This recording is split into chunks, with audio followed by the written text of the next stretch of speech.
I spoke about perseverance last time, so it's probably worth telling you that last week I tried going to the gym.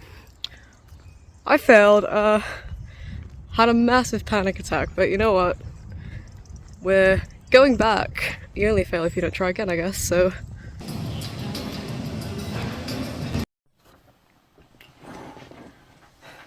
So that was me this morning, and I went, and I succeeded.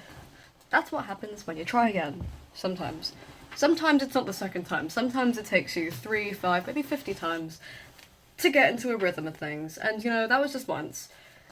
It'll be a lot harder forming an actual habit of going to the gym, but it's that time of year where people start making commitments that are absolutely weightless and mean nothing. But, well, it's November now, it's the end of November. People are going to start making their New Year's resolutions soon. Realistically, if you're only going to commit to a task when a new year comes around, then that's a bit pathetic. But I understand the appeal of New Year's resolutions because there's something so organised about setting a goal for the next year and starting on January 1st. There's something just so perfect about starting on the first day of the year.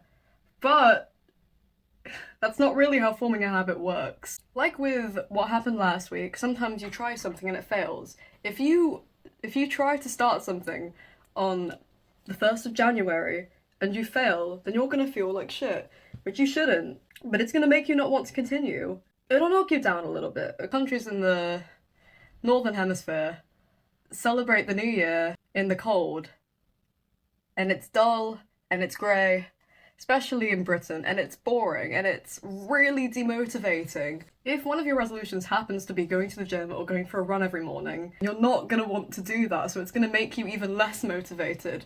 And I guess it's still sort of that way in November anyway.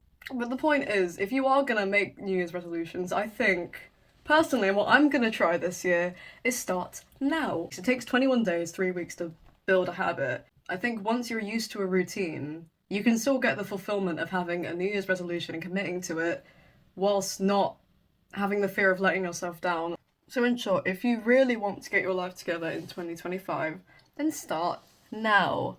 Like right now, or start planning and start in December. You're much more likely to follow through with your plans. Trust me, it'll be much easier to stick with it. And if you don't know where to start with making progress in 2025, then I suggest you look at your life in parts, not as a whole.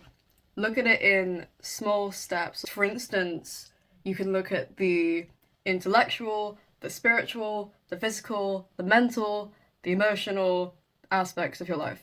Those are all different, I promise. For your intelligence, it doesn't have to be something like a class or something that's going to be time consuming. It can just start off with, if you think you're not a very educated person, you can start off with reading every day. You can start off with just watching the news if you don't, because it's very important to be culturally educated and aware. You could take a class in something, you could look into a niche. I didn't mention this, but there's the creative. You could take up an artistic hobby. It could be anything, literally anything you could think of. It could even be making videos, it could be absolutely anything. Writing, painting, crafting, scrapbooking. Scrapbooking's a good one. For the physical, it doesn't have to be going to the gym. Maybe you don't want to go to the gym. Maybe you don't have the time, maybe you don't have the money, maybe you don't have the patience. Maybe you're like me and you're just very anxious being in that environment, which is completely fair. And though I would encourage you to step out of your comfort zone, sometimes it is a bit much. So it could even start with buying some home weights, buying some dumbbells to work out at home, doing some cardio, you know, going on a run, just following some home workout routines. Emotionally, I think journaling is probably the best thing. I said this in the last video. Learning to like yourself, learning to be alone with yourself, finding out new things about yourself, just spending time with yourself. That's perfect. Mentally, I'd suggest, if you aren't already, reconnect with nature. That's probably the best thing you can do for yourself.